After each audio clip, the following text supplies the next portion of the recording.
सीमा पार से आया आतंकी, उरी में सेना के कैंप पर हमला, कैंप में सोते जवानों पर फेंका बम, 17 जवान शहीद, चारों पाकिस्तानी आतंकी ढेर, देश पर बहुत बड़ा हमला। नमस्कार, आप देख रहे हैं एबीपी न्यूज, आपके साथ मैं हूं अखिलेश आनंद। तो देश पर यह बड़ा हमला हुआ है और ऐसे में एबीपी न्यूज पर यह खास कवरेज लगातार जारी है। इस घटना से जुड़ी बड़ी बातों पर सबसे पहले नजर डालिए, किस तरीके से 17 जवानों की जान चली गई है। उरी हमले में सेना के 17 जवान शहीद हुए हैं, 4 आतंकी ढेर हुए, चारों आतंकी पाकिस्तानी जैश ए मोहम्मद गुट के बताए जाते हैं। और बड़ी बात यह भी कि श्रीनगर से करीब 100 किलोमीटर दूर बारामूला के उरी में यह जब हमला हुआ, बिल्कुल सुनियोजित तरीके से इस साजिश को अंजाम दिया गया। इस हमले पर पीएम मोदी ने कहा कि दोषियों को बख्शेंगे नहीं, यह प्रधानमंत्री का बयान। इसके अलावा पाकिस्तान ने हमले में हाथ होने से इनकार किया, लेकिन पाकिस्तान से तार साफ तौर पर जोड़ रहे हैं। सबूत है, पाकिस्तान में बने हथियारों का इस्तेमाल, असलहे का इस्तेमाल किया गया इस आतंकी घटना में। उरी हमले में मसूद अजहर के जैश ए मोहम्मद का साफ साफ नाम आ रहा है। पाकिस्तान से आए थे, उरी हमले में मारे गए चारों आतंकी। शहीद के परिवार वालों ने सरकार से बदले की मांग की है। तो देश पर यह बड़ा हमला, उससे जुड़ी बड़ी बातें आपके सामने। और आपको बता दें कि राजनाथ सिंह कुछ देर के बाद अफसरों की एक बैठक करने वाले हैं, रक्षा मंत्री से भी उनकी मुलाकात होगी और उसके बाद प्रधानमंत्री को इस बाबत तफसील से पूरी जानकारी दी जाएगी, उन्हें ब्रीफ किया जाएगा। लेकिन बड़ा सवाल यही कि इसके बाद क्या कोई कार्रवाई भी होगी। बातें तमाम हुई, देश पर यह बड़ा हमला है और इस हमले ने कई सवाल भी खड़े किए हैं। क्या है वो बड़े सवाल, जरा उन पर एक नजर डालिए। आज एबीपी न्यूज कुछ सवाल आपके सामने रख रहा है। क्या युद्ध ही पाकिस्तान का इलाज है, जो हर तरफ से अब एक मांग उठ रही है। मोदी जी के हाथ क्यों बंधे हुए हैं, प्रधानमंत्री मोदी के हाथ क्यों बंधे नजर आ रहे हैं इस घटना को लेकर भी। आतंकी घुसपैठ की भारत में किसे सजा मिलेगी, यह एक बड़ा सवाल है। क्या कोई जिम्मेदारी या जवाबदेही तय की जाएगी, जिस तरीके से वहां पर वो आतंकवादी बेस कैंप में पहुंच गए थे।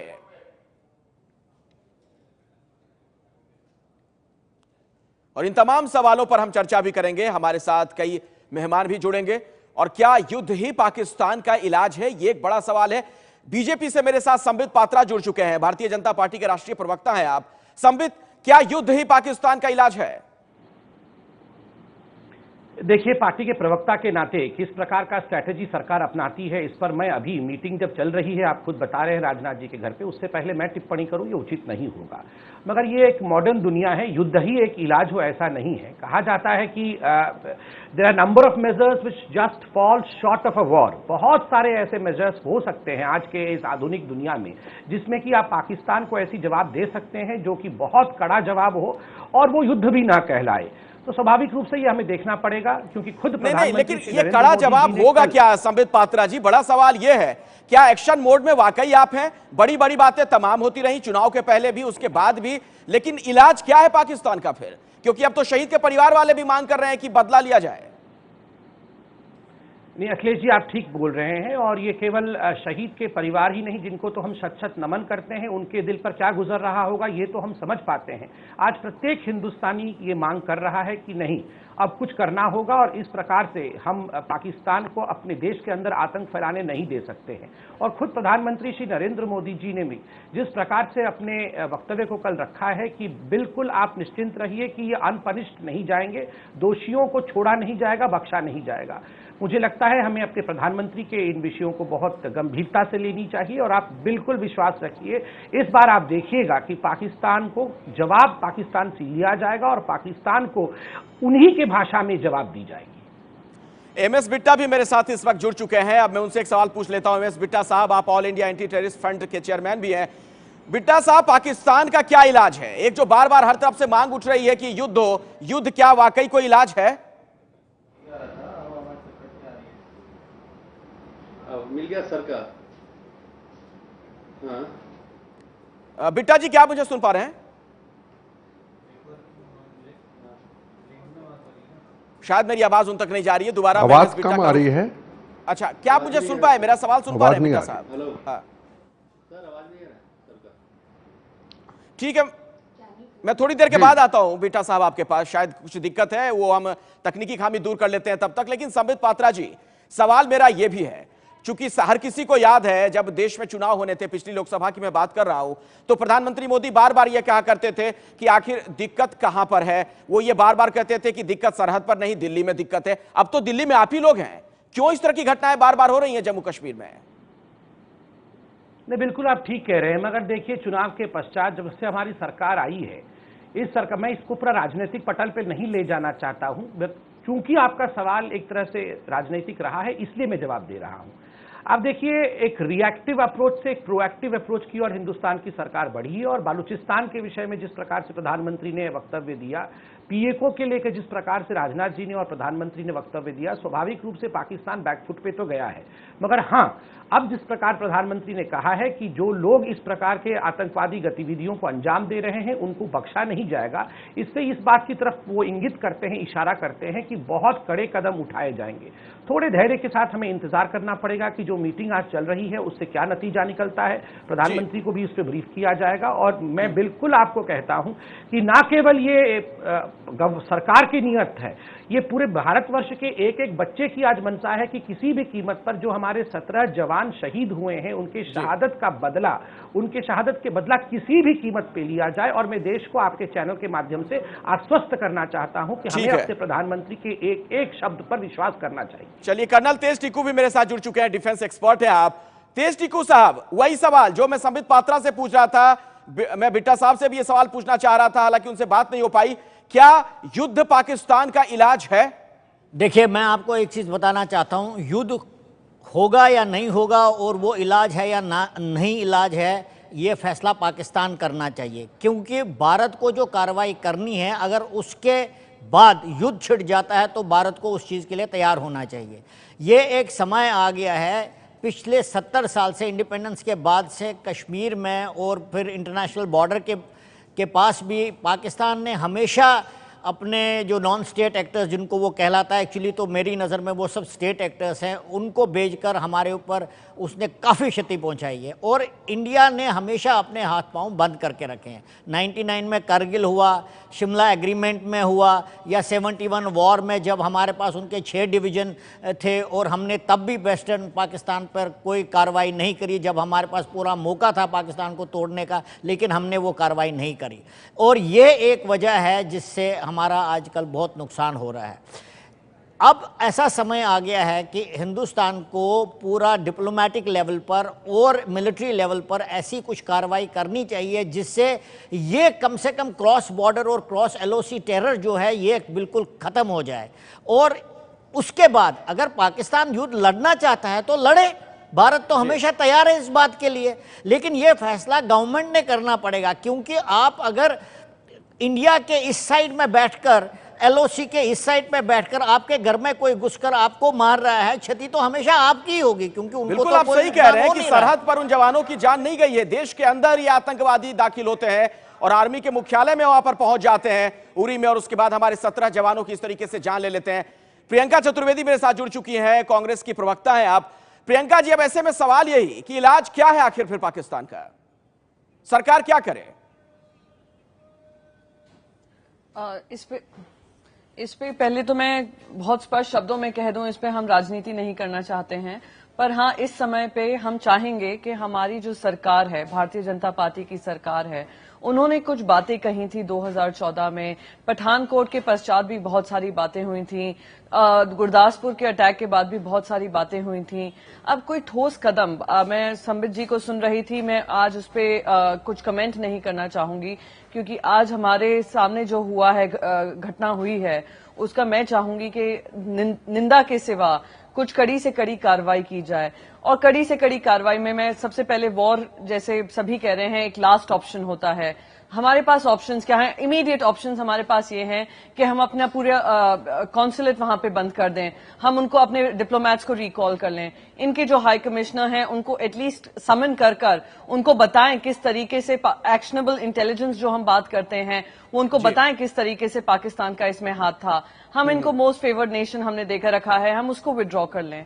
हम हर ऐसे फोरम पे इनकी बात करें और खुल के बोलें कि ये पाकिस्तान का इसमें हाथ है। बार बार इनडायरेक्टली बोलना कि हाँ we all know which terror nation is supporting such things, वो उससे बात नहीं बनती है। प्रेशर बनाएं। बिल्कुल सही आप कह रहे हैं कि बार बार जो इस तरह के राजनीतिक बयान दिए जाते हैं, भर्त्सना की जाती है, कड़ी निंदा की जाती है, क्या इसी से पाकिस्तान का इलाज हो पाएगा? बिट्टा साहब भी मेरे साथ जुड़े हुए हैं। बिट्टा साहब, क्या यह माना जाए कि हमारे देश में आतंकवाद को लेकर भी ज्यादातर राजनीति ही होती रही है? जम्मू कश्मीर के मामले में खास तौर पर हमारा ढुलमुल रवैया देखने को मिला है और उसकी वजह से ये जख्म बार बार हमें मिलते हैं। और युद्ध क्या इलाज है? मैं शुरुआत इससे करूंगा। फिर दिखा दी फिसरत तूने, फिर जख्म पुराने खेत दिए, जिस मां ने तुमको जन्म दिया उस मां का दामन नोच लिया। जो मैं पाकिस्तान को कहना चाहता हूं। अभी मेरी छोटी बहन प्रियंका चतुर्वेदी आज बहुत अच्छा बोल रही थी। आज सबसे बड़ी हमारी जीत ये होगी जिस तरीके से प्रियंका चतुर्वेदी ने और पॉलिटिकल पार्टियां अगर इस तरीके से इस वक्त जब हमारे 17-20 जवान शहीद हुए हैं, हम एक मंच पे इकट्ठे होकर के आज पाकिस्तान को ये बता रहे हैं। हमारे राजनीतिक मतभेद अलग हो सकते हैं, पार्लियामेंट में बहस बसाई हो सकती है, पर आतंकवाद के मुद्दे के ऊपर, पाकिस्तान और कश्मीर के मुद्दे के ऊपर हम सब एक हैं। ये हमारी बहुत बड़ी जीत होगी जिस दिन पंजाब की तरह सारी पॉलिटिकल पार्टियां आतंकवाद के मुद्दे पे इकट्ठी होंगी। प्रियंका चतुर्वेदी जी ने कहा उनके सारे संबंध हमें तोड़ देने चाहिए। बिल्कुल सही कहा। हमें यूनाइटेड नेशन में सारी पॉलिटिकल पार्टियों की मीटिंग करके जिन कंट्रियों ने नरेंद्र मोदी जी के साथ ये समझौता किया है कि हम आतंकवाद के लिए एक हैं, हम वहां अपने केस को पुटअप करें। और जिस तरीके से राजनाथ जी ने कहा है आतंकवादी देश है पाकिस्तान, पाकिस्तान को टेररिस्ट कंट्री डिक्लेयर करने की कोशिश करें।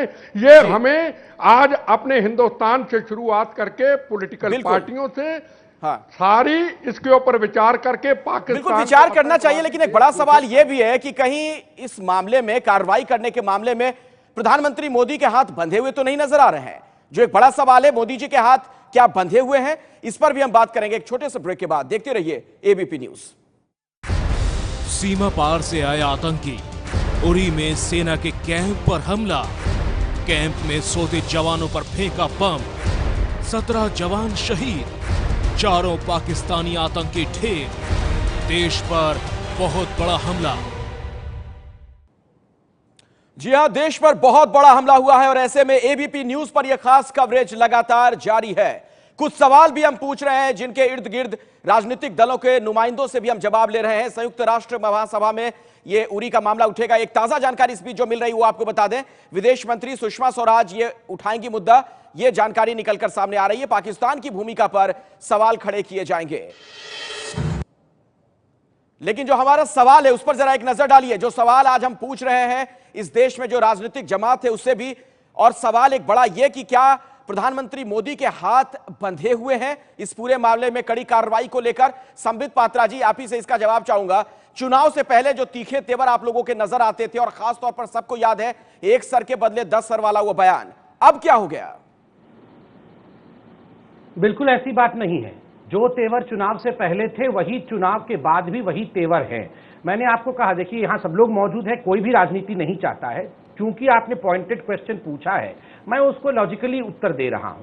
पहली बात मैंने कहा कि पहले एक रिएक्टिव पॉलिसी हमारी कश्मीर को लेकर, हमारे पाकिस्तान को लेकर था कि पाकिस्तान कुछ करता था हम रिएक्ट करते थे। अब एक प्रोएक्टिव पॉलिसी है। आज बलूचिस्तान को लेकर, पीओके को लेकर पाकिस्तान बैकफुट पर है और ये आप लोग सब भी मानते हैं।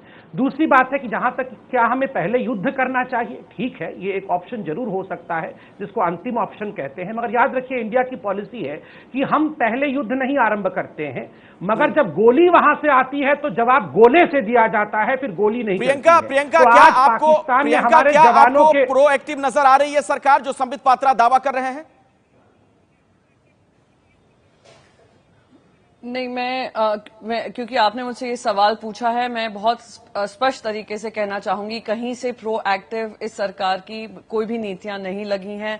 अब तक एक कंफ्यूज पॉलिसी लगी है जिसको मैं बोलना नहीं चाह रही थी, पर उनको आई थिंक आत्मचिंतन करने का समय है। भारतीय जनता पार्टी को भी आत्मचिंतन करने का समय है कि इतनी बातें कही गई थी 2014 में, 2015 में, 2016 में। मैंने आपको पठानकोट के बारे में बताया और गुरदासपुर के बारे में बताया कि उसके बाद हमने क्या किया है पाकिस्तान को लेकर। सिर्फ एक रेड फोर्ट से आप बोल देना, बलोचिस्तान का नाम ले लेना कि आपकी प्रोएक्टिव पॉलिसी हो गई।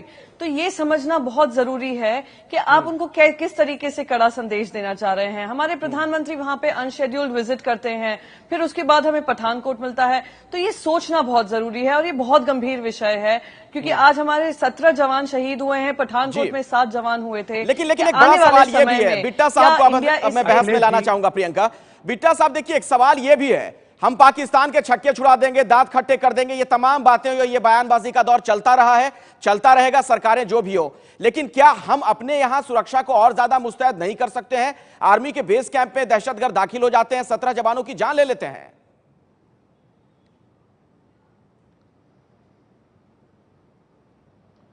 देखो, मैं आपको भी रिक्वेस्ट करूंगा, आज का दिन प्लीज हमारी पॉलिटिकल पार्टियों को इस मामले में मत उलझाइए कि हम आप बहसो बहस में पड़े। जिस तरीके से प्रियंका चतुर्वेदी ने पहले भी और आज भी बड़े अच्छे तरीके से कहा, और यही हमारे जवानों को सच्ची श्रद्धांजलि है। मैं आपको फिर कहूंगा, बानी को मारा, बानी के बाद कश्मीर में क्या हालात हुए, और उससे पहले जरूर पठानकोट में घटना हुई, जरूर दीना नगर में घटना हुई, जरूर सुरक्षा की कहीं ना कहीं को कमी रह गई। पर एक मैं बात आज को स्पष्ट कह दूं, क्योंकि मैं बॉर्डर एरिया में रहता हूं, मैं जम्मू कश्मीर भी जाता हूं, हमारी अगर पाकिस्तान से एक गोली चलती तो 100 गोली का जवाब दिया जाता है।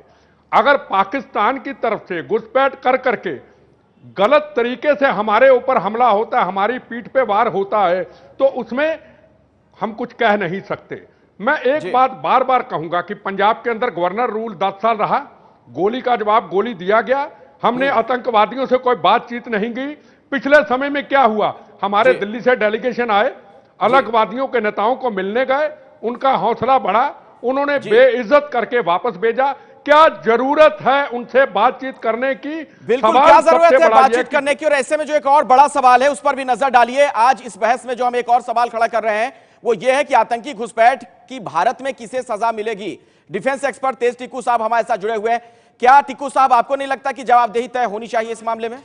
देखिए, सबसे बड़ी मुझे लगता है कि जितने भी हम पैनलिस्ट हैं, हमें एक चीज़ पर तो डेफिनेटली एक कंसेंसस बनना चाहिए कि आप जब कहते हैं क्या युद्ध ही इसका एक विकल्प है, युद्ध का फॉर्म बदली हुआ है।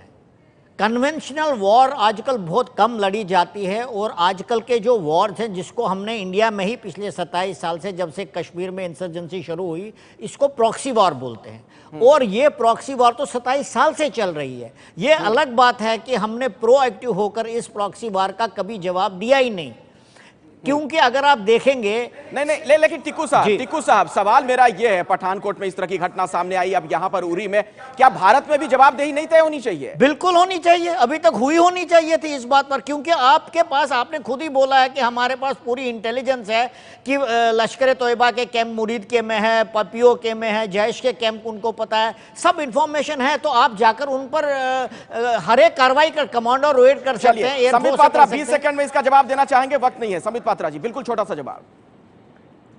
देखिए, दिग्विजय सिंह जी ने भी आज सुबह ट्वीट किया है कि आर्मी की कुछ फेलियर्स हैं, और मेरा सिर्फ इतना कहना है कि आर्मी की फेलियर के ऊपर हम सिविलियन और पॉलिटिशियंस को नहीं बोलना चाहिए। आर्मी का अपना एक मैकेनिज्म है, आर्मी इस पर डील करेगी। हम इसको राजनीतिकरण करना ये बिल्कुल उचित नहीं होगा, आर्मी के मोरल को हिट करना ये बिल्कुल उचित नहीं होगा। हम सबको अभी अपने जवानों को शत-शत नमन करना चाहिए। चलिए, बिल्कुल नमन करना चाहिए, और उन्हीं की शहादत की वजह से हम महफूज रहते हैं, सुरक्षित रहते हैं। लेकिन बड़ा सवाल यह भी है कि आखिर इस तरीके से हमारे जवान क्यों शहीद होते रहेंगे? बहुत बहुत शुक्रिया आप तमाम मेहमानों का इस चर्चा में शिरकत करने के लिए। लेकिन बड़ा सवाल सरकार से भी कि क्या सिर्फ बातें होंगी या वाकई हम कोई कठोर कार्रवाई इस पूरे मामले में देखेंगे?